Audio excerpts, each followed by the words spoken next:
اللہ فرماتے ہیں ویل ہلاکت ہے، اور بعض مفسرین فرماتے ہیں کہ ویل جہنم کا ایک طبقہ ہے، ایک جگہ ہے، اور وہ اتنی خطرناک جگہ ہے کہ جہنم خود اس سے پناہ مانگتی، اتنی خطرناک وہ جگہ ہے کہ جہنم خود اس سے پناہ مانگتی۔ ویل ویل لکل ہمزۃ لمزہ۔ ہمزہ اور لمزہ کیا ہے؟ ہمزہ کا معنی ہوتا ہے لعن طعن کرنے والا، لمزہ کا معنی غیبت کرنے والا۔ ہلاکت ہے، بربادی ہے کن کے لیے؟ جو ایک دوسرے پر لعن طعن الزام لگاتے ہیں اور غیبت کرتے ہیں۔ میری اور آپ کی زندگی اس میں ملوث ہے یا نہیں؟ کسی کو کچھ کہنے کی ضرورت نہیں، میں بھی ہوں، آپ بھی، ہماری زندگیاں اس میں لگی ہوئی ہے، ہم الزام میں لگے ہوئے، ہم غیبتوں میں لگے ہوئے۔ ویل لکل ہمزۃ لمزہ۔ کون؟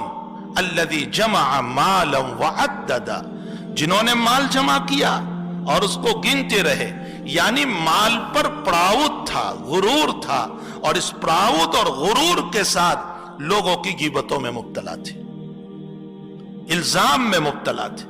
الذی جمع مالا وعددا یحسب ان مالہ اخلدا۔ کیا وہ یہ سمجھتا ہے؟ اگرچہ یہ سورت مکہ کے 2 آدمیوں کے باب میں نازل ہوئی تھی، لیکن یاد رکھو قرآن کسی فرد کے لیے نہیں ہے، قیامت تک کے لیے، میری اور آپ سب کے لیے۔ یحسب ان مالہ اخلدا، وہ یہ سمجھ رہا ہے کہ میرا مال ہمیشہ رہے گا، ان مالہ اخلدا، میرا مال ہمیشہ رہے گا۔ اللہ جواب دے رہا ہے کلا، ہرگز نہیں، ہرگز نہیں، ہرگز نہیں۔ یا تو کھلونا ہم لے لیں گے یا کھیلنے والے کو ہم لے لیں گے۔ مثال سمجھ میں آئی؟ یا تو بچے سے ٹوائز لے لیتے ہیں یا کھیلنے والے بچے ہی کو اٹھا لیتے ہیں۔ اللہ اشارہ کر رہا ہے یا تو دولت میں چھین کر کل کو غریب بنا دوں گا، یا دولت تو رہ جائے گی، تجھے ہی اٹھا لوں گا۔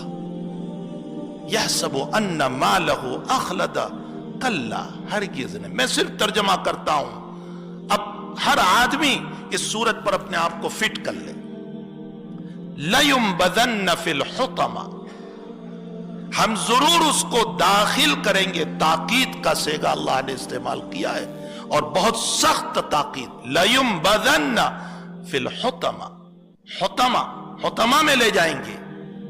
پھر اللہ کے حبیب پاک صلی اللہ علیہ وسلم سے اللہ پوچھ رہے ہیں وَمَا أَدْرَاكَ مَا الْحُطَمَةِ، میرے محبوب تم کو معلوم بھی ہے حطمہ کیا ہے؟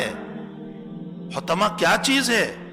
اب اللہ جواب دے رہے ہیں نار اللہ الموقدہ، اللہ کی بھڑکائی ہوئی آگ ہے۔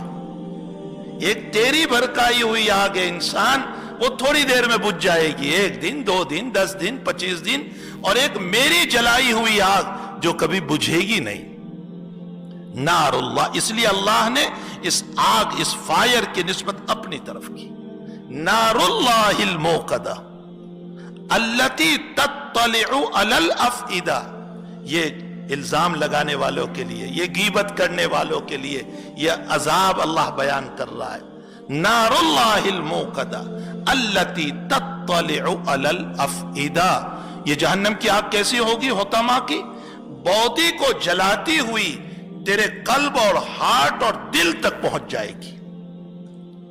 نار اللہ الموقدہ التی تطلع علی الافئدہ، افئدہ کا معنی دل، تطلع علی الافئدہ۔ دنیا میں باڈی جل جاتی ہے، انسان مر جاتا ہے، وہاں دل کو جلا کر بھی انسان مرے گا نہیں۔ تطلع علی الافئدہ انہا علیہم موصدہ فی عمد ممددہ۔ اچھا، دنیا کا دستور یہ ہے کہ چلو فائر اور آگ ہے، کبھی ادھر بھاگ رہا ہے، کبھی ادھر بھاگ رہا ہے، کبھی ادھر بھاگ رہا ہے، کچھ تو راحت ملے، کچھ تو راحت ملے۔ اللہ کہتا ہے میرے حطمہ میں، میرے جہنم میں بھاگنے کا راستہ نہیں ہوگا، میں نے اندر میں ستون قائم کیے ہیں، تھمبے قائم کیے ہیں، ان ستونوں سے تجھے باندھ دوں گا۔ انہا علیہم موصدہ فی عمد ممددہ، لگے ہوئے ستونوں سے میں تجھے باندھ دوں گا، تو نہ موت آئے گی تیری، نہ بھاگنے کا راستہ ہوگا، نہ کوئی اور طریق تیرے لیے ہوگا۔ میرے بندے، کیوں تو اس عمل میں مبتلا ہوا ہے جو عمل تجھے جہنم تک پہنچانے والا ہے؟